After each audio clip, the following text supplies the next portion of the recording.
ಇದು ಗುರುವಾರದ mini blog ಆಗಿದೆ. Varamahalakshmi festival cleaning series 2 ಇದು.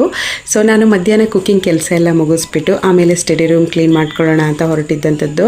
ಸೊ ಇವಾಗ ಮನೆ ಕ್ಲೀನ್ ಮಾಡ್ತಿರೋದ್ರಿಂದ ಬೆಳಗ್ಗೆ ಬೇಗ ಟಿಫನ್ನು ಆಗುತ್ತೆ ಮತ್ತು ಬೆಳಗ್ಗೆ ಬೇಗ ಕುಕ್ಕಿಂಗ್ ಕೆಲಸನೂ ಮುಗಿಯುತ್ತೆ. ಹಾಗೆ ಮಜ್ಜಿಗೆ ಮಾಡಿಕೊಂಡೆ. ಸೊ ಮಜ್ಜಿಗೆ ಸಾಂಬಾರೇ ಮಾಡಿಬಿಡೋಣ ಅಂತ ಹೇಳಿ ಮಜ್ಜಿಗೆ ಸಾಂಬಾರಿಗೆ ಏನೇನು ಬೇಕು ಎಲ್ಲನೂ ಎಲ್ಲನೂ ಪ್ರಿಪೇರ್ ಮಾಡಿ ಇಟ್ಕೊಂಡು ಹಾಗೆ ಸ್ಟ್ಯಾಂಡ್ ಮಿಕ್ಸರ್ ತೊಗೊಂಡಾಗಿಂದ ಮಜ್ಜಿಗೆನ ನಾನು ಇದರಲ್ಲೇ ಮಾಡ್ಕೊಳ್ತೀನಿ. ಫಸ್ಟ್ ಟೈಮ್ ಹಾಕ್ಬೇಕಾದ್ರೆ ಚೆನ್ನಾಗಿ ಬರುತ್ತೋ ಇಲ್ಲ ಬೆಣ್ಣೆ ಬರೋದಿಲ್ವೋ ಕಲಸೋದಂಗೆ ಆಗುತ್ತೇನೋ ಅಂದ್ಕೊಂಡು ಅನುಮಾನದಲ್ಲಿ ಹಾಕಿ ನೋಡಿದೆ. ಬಟ್ ಚೆನ್ನಾಗಿ ಬೆಣ್ಣೆ ತೆಗಿಬೇಕಾದ್ರೆ ಐಸ್ ವಾಟರ್ ಮಿಕ್ಸ್ ಮಾಡಿ ಬೆಣ್ಣೆ ತೆಗಿಯೋದ್ರಿಂದ ಕೈ ಗಂಟೋದಿಲ್ಲ, ಚೆನ್ನಾಗಿ ಬೆಣ್ಣೆ ತೆಗಿಬಹುದು. ಸಾಂಬಾರು ಮಾಡೋಕೆ ಒಂದು ಈರುಳ್ಳಿ, 5-6 ಹಸಿರು ಮೆಣಸಿನಕಾಯಿ, ಸಾಂಬಾರ್ ಸೊಪ್ಪು, ಹಾಗೆ 2 ಸ್ಪೂನ್ ಚಿಕ್ಕ ಸ್ಪೂನಲ್ಲಿ ಜೀರಿಗೆ, 1 ಚುಟುಕಿವಷ್ಟು ಅರಿಶಿನ, ತೆಂಗಿನಕಾಯಿ, ನೆನೆಸಿಟ್ಟಿರುವಂತಹ ಗಸಗಸೆ ಇಷ್ಟನ್ನು ಹಾಕಿ ಚೆನ್ನಾಗಿ ಗ್ರೈಂಡ್ ಮಾಡಿಕೊಂಡು ಒಗ್ಗರಣೆ ಹಾಕಿ ಮಜ್ಜಿಗೆ ಹಾಕಿ ಚೆನ್ನಾಗಿ ಕುದಿಸಿದ್ವಿ ಅಂತ ಅಂದರೆ ಮಜ್ಜಿಗೆ ಸಾಂಬಾರು ರೆಡಿ ಆಗುತ್ತೆ. ಇದ್ರ ಜೊತೆಗೆ ಪಲ್ಯ ಆಲೂಗೆಡ್ಡೆ ಪಲ್ಯ ಮಾಡ್ಕೊಂಡಿದ್ದೆ.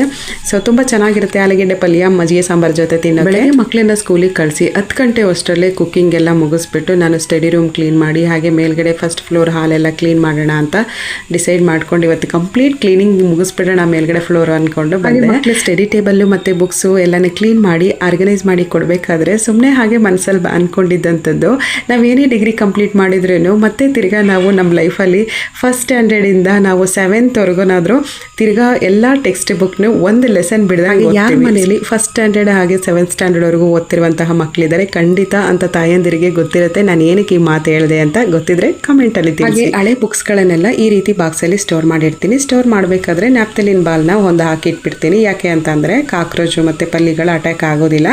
ಸೊ ಈ ರೀತಿ ಬುಕ್ಸ್ಗಳೆಲ್ಲ ಸ್ಟೋರ್ ಮಾಡಿ ಇಟ್ಟಿರ್ತೀವಲ್ಲ, ಈ ರೀತಿ ಜಾಗದಲ್ಲೇ ಜಾಸ್ತಿ ಕಾಕ್ರೋಚ್ ಪಲ್ಲಿಗಳು ಕ್ರಿಯೇಟ್ ಆಗೋದು. ನನಗೆ ಟೈಮ್ ವೇಸ್ಟ್ ಮಾಡೋದು ಅಂದರೆ ಇಷ್ಟ ಆಗೋದಿಲ್ಲ. ನನಗೆ ಸಿಕ್ಕುವಂಥ ಫ್ರೀ ಟೈಮಲ್ಲಿ ನಾನು ಉಲ್ಲನ್ ಮ್ಯಾಟ್ ಹಾಕೋದಾಗಿರ್ಬೋದು, ಆರಿ ವರ್ಕ್ ಡಿಸೈನ್ ಮಾಡೋದಾಗಿರ್ಬೋದು, ಏನಾದರೂ ಕ್ರಿಯೇಟಿವಿಟಿಯಾಗಿ ಮಾಡ್ತಾ ಇರ್ತೀನಿ. ಸೊ ಅದನ್ನೆಲ್ಲ ನೀಟಾಗಿ ಆರ್ಗನೈಸ್ ಮಾಡಿ ಇಟ್ಕೊಳ್ತೀನಿ. ಮತ್ತು ಡೆಸ್ಟ್ ಕೂತ್ಕೊಬಾರ್ದು ಅಂತ ಎಲ್ಲ ಬಾಕ್ಸಲ್ಲಿ ನೀಟಾಗಿ ಪ್ಯಾಕ್ ಮಾಡಿ ಇಡ್ತೀನಿ. ಹಾಗೆ ಇವಾಗಂತೂ ಕೇರಮ್ ಬೋರ್ಡ್ನ ಟಚ್ ಮಾಡೋದೇ ಇಲ್ಲ. ಎಲ್ಲರೂ ಅವ್ರವ್ರ ಕೆಲಸದಲ್ಲಿ ಬ್ಯುಸಿ ಆಗಿರ್ತಾರೆ. ಬಟ್ ಕೊರೋನಾ ಟೈಮಲ್ಲಂತೂ ಇವ್ರು ಬಿಟ್ಟರೆ ಬೇರೆ ಟೈಮ್ ಪಾಸೇ ಇಲ್ಲ ಅನ್ನೋಂಗಿತ್ತು. ಮನೆಯಲ್ಲಿ ಒಂದು ಟೈಲರಿಂಗ್ ಮಿಷಿನ್ ಇರೋದ್ರಿಂದ ಹಳೆ ಬಟ್ಟೆಗಳನ್ನೆಲ್ಲ ಸ್ಟಿಚ್ ಮಾಡೋಕೆ ತುಂಬಾ ಅನುಕೂಲ ಅನಿಸುತ್ತೆ ನನಗೆ. ಸೊ ಅನ್ಸಿಕಾ ಚಿಕ್ಕವಳಿದ್ದಾಗ ಅವಳು ಬಾರ್ಬಿ ಡಾಲ್ಗೆ ನಾನೇ ಫ್ಯಾಷನ್ ಡಿಸೈನರು. ಪುಟ್ಟ ಬಟ್ಟೆಗಳನ್ನೆಲ್ಲ ಡಿಸೈನ್ ಆಗಿ ಹೊಲ್ಕೊಡ್ತಾ ಇದ್ದೆ. ಅದನ್ನೆಲ್ಲ ಗೊಂಬೆಗೆ ಹಾಕಿ ಖುಷಿ ಪಡೋಳು ನೋಡಿ.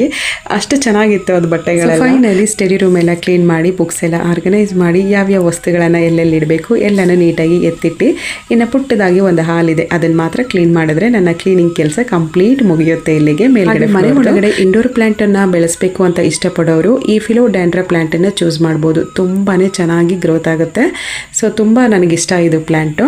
ಹಾಗೆ ಅರೈಕಾ ಪ್ಲಾಂಟ್ ಕೂಡ ಅಷ್ಟೇ ತುಂಬ ಚೆನ್ನಾಗಿದೆ. ಕ್ಲೀನಿಂಗ್ ಕೆಲಸ ಎಲ್ಲ ಮುಗೀತು. ಸಿಗೋಣ ಮುಂದಿನ ಬ್ಲಾಗಲ್ಲಿ.